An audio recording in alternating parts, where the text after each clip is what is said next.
message में hi hello कहले बड़का हेलो वाला बटन दबैले बड़का बोलो कहाँ जाने मैसेज में हाय हेलो कहले बड़का हेलो वाला बटन दबैले बड़का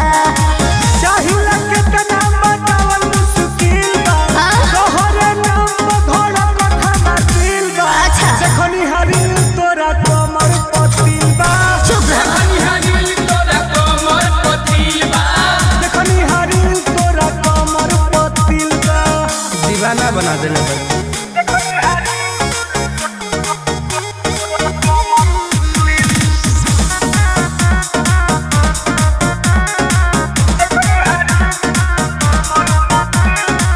रोजे देखिले खोली खोली प्रोफाइल नया तोहार पवन दिल बटे आइल अरे जना तारा के ना दिखम तो हम मिले ना सुनो कम बोलला पे बाबू फायदा होला तारा लेखा भर रोज फायदा होला बुझल आजा के सवाल नहीं हो घरे हमरा मिल बा का ओही दिन बताई के तोरा खातिर फील बा जे देखनी हरी तोरा कमर पतिल बा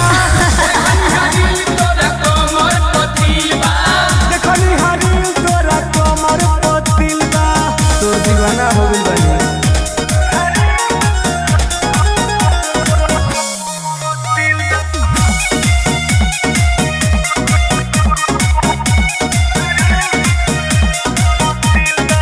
कबो साड़ी कबो सूट सलवार में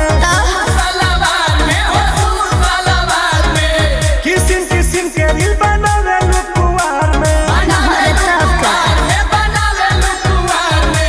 एकरे तो हम दीवाना है अच्छा रोजे दिल भेजेला कमेंट में